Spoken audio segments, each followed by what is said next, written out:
प्रेक्षकांनो ठरलं तर मग या मालिकेच्या आजच्या भागामध्ये प्रिया आता प्रतिमाच्या तावडीत सापडलेली आहे. म्हणजे प्रिया ज्या वेळेला आता प्रतिमाच्या आणि रविराजांच्या घरी गेलेली असते आणि त्याच वेळेला प्रियाच्या मोबाईलमधला व्हिडिओ आता इथे प्रतिमाने बघितलेला आहे. आणि त्यासोबतच प्रियाने लपवलेला जो पेनड्राईव्ह आहे तो पेनड्राईव्ह जेव्हा प्रिया आता गपचूप जाऊन कपाटातून आणत असते आणि त्याच वेळेला हे सगळं आता प्रतिमा आणि सुमनने पाहिलेलं आहे. आणि त्यामुळे आता प्रियाचं भांडं बरोबर फुटलेलं आहे आणि प्रिया प्रतिमा आणि आता इथे सुमनच्या तावडीत सापडलेली आहे. आणि प्रतिमाने आता जेव्हा तो पेनड्राईव्ह लॅपटॉपमध्ये लावला आणि पाहिलेला आहे त्यावेळेला प्रियाची सगळी सत्यता सगळ्यांच्या समोर आलेली आहेत.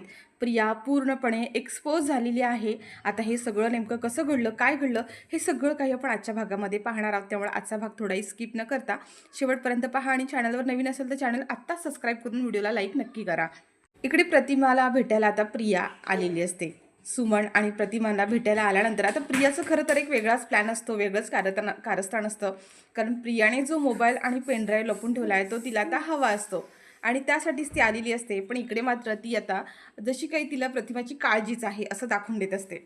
आणि त्याच वेळेला आता इकडे नागराजसुद्धा प्रियाला सतत मॅसेज करत असतो. कारण प्रियाने 1 महिन्याच्या हात त्याला सोडवणार, त्याच्यासाठी वकील बघणार हे तिने सांगून दिलेलं असतं.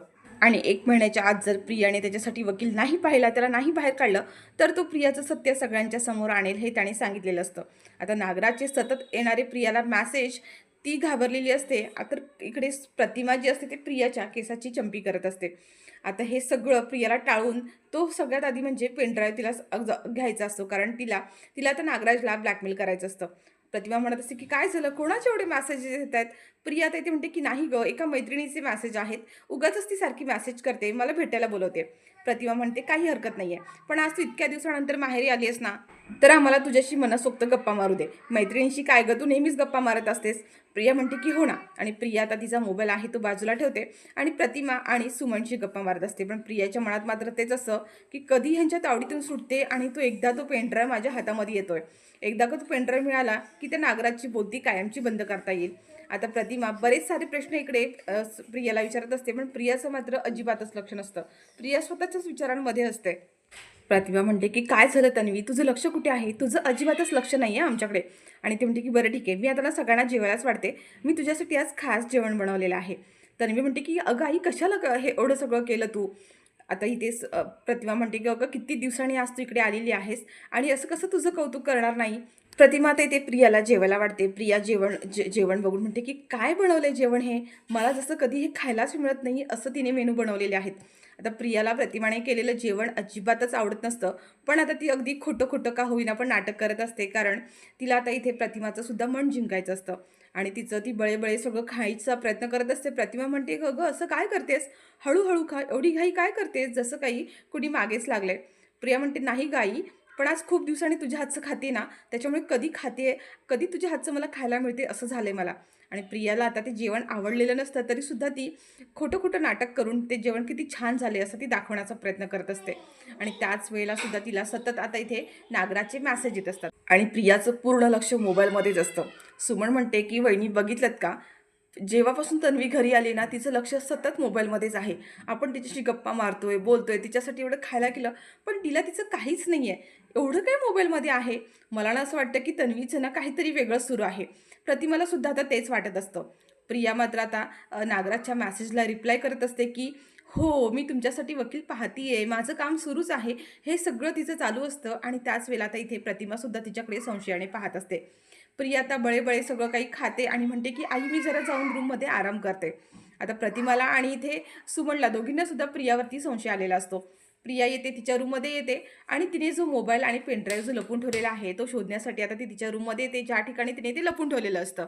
आता प्रियाच्या मागावर इकडे प्रतिमा आणि सुमन दोघी सुद्धा आलेले आहेत. कारण त्यांना सुद्धा पाहायचं असतं की नक्की तन्वीचं काय चालू आहे. ती मोबाईलमध्ये ना कोणाशी तरी बिझी होती, नक्कीच काहीतरी असणार आहे. आणि तन्वी अशी सहजासहजी येणार नाही, तिचं नक्कीच काहीतरी काम असणार आहे म्हणूनच ती आलेली आहे. आणि आता जेव्हा प्रिया हे सगळं काही शोधत असते गडबडीने, त्याच वेळेला सुमन आणि प्रतिमा तिच्या मागून येतात. तर पाहते तर प्रियाने सगळं कपाट बाहेर काढलेलं असतं आणि कपाटामध्ये ती गडबडीमध्ये सगळं काहीतरी शोधत असते आणि हे सगळं आता इथे सुमन आणि प्रतिमा दोघीसुद्धा पाहतात. आणि त्याच वेळेला प्रियाने जो लपून ठेवलेला मोबाईल असतो, मोबाईल आणि पेनड्राईव्ह दोघंसुद्धा तिने तिला सापडलेले आहेत.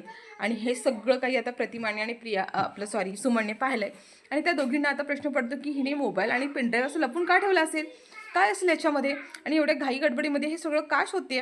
प्रतिमा पुढे जाते आणि प्रियाच्या हातातील मोबाईल घेते. प्रिया आता काही तो मोबाईल द्यायला तयार नसते. प्रतिमा म्हणत असते, तन्वी हा मोबाईल तू असं कपाटामध्ये का लपून ठेवला होतास आणि आता काय आहे त्याच्यामध्ये. प्रिया म्हणते की नाही गाई, हा जुना मोबाईल आहे, असाच बंद पडलेला होता, मला आता असं वाटलं की एकदा रिपेअर करून पाहावा म्हणून तुम्ही घ्यायला आले होते.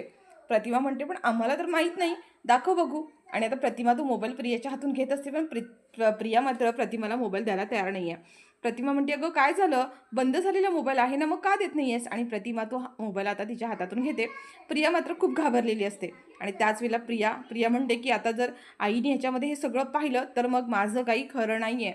आणि ती लगेचच आता प्रतिमाच्या हातातून तो मोबाईल हिसकावून घेत असते. त्याच वेळेला लगेच आता सुमन प्रियाच्या हातातून मोबाईल हिसकावून घेते.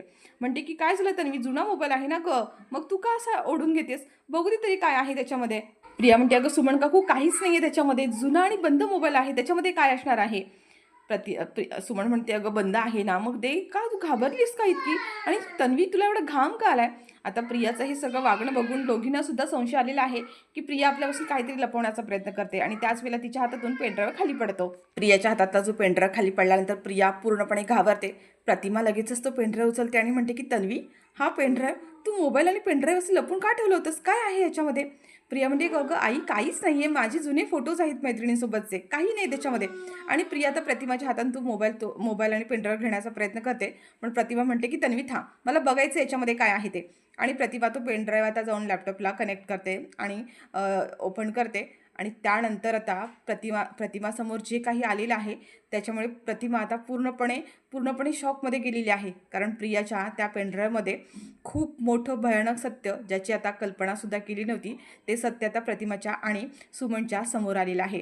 प्रियाने त्या पेनड्राईव्हमध्ये जे नागराज आणि महिपत साक्षीच्या विरोधात जे काही पुरावे होते, जे काही सत्य तिने रेकॉर्ड करून ठेवलं होतं, ते सत्य आता इथे प्रतिमाच्या समोर आलेलं आहे. आणि सगळ्यात भयानक सत्य ते म्हणजे प्रिया ही खोटी तन्वी असल्याचं सत्य आता इथे प्रतिमाच्या समोर आलेलं आहे. आणि हे सगळं आता पाहिल्यानंतर प्रतिमाचा पूर्ण संताप झालेला आहे. प्रतिमाला हे कळलंय की प्रिया ही खोटी आहे आणि तिला नागराज घेऊन आलेला आहे. हे मोठं सत्य आता प्रतिमाच्या समोर आलेलं आहे. प्रतिमा प्रियाला म्हणत असते की काय आहे हे सगळं, तू इतकी खोटारडी मुलगी आहेस, आमच्यापासून एवढं सगळं लपून ठेवलंस, तू नागराज भाऊजींच्या सांगण्यावरून हे सगळं केलंस. प्रिया आता सगळी घाबरली आहे, तिला काय बोलावं काहीच कळत नसतं. तर सुमन मोठ्या शॉकमध्ये गेली आहे, कारण प्रिया ही तन्वी नाही आहे, तर तिच्या नवऱ्याने आणलेली एक फेक आणि फ्रॉड मुलगी आहे. आता मात्र सुमन म्हणत असते की हे सगळं काय आहे, या माणसाने हे सगळं काय करून ठेवलं आहे. तिला काय बोलावं काहीच कळत नाही आहे. सुमन शॉकमध्ये जाते आणि खालीच बसते. प्रतिमाला मात्र प्रिया आपली मुलगी नसावी या गोष्टीचा आधीपासूनच अंदाज असतो, कारण प्रियाचं वागणं बोलणं हे प्रतिमाला कुठेच पटत नसतं. आणि त्याच्यामुळे प्रतिमा आता जाऊन सुमनला सावरते आणि म्हणते की सुमन एवढा मोठा धक्का बसून घेऊ नकोस, कारण हे आपल्यासाठी काही नवीन नाही आहे.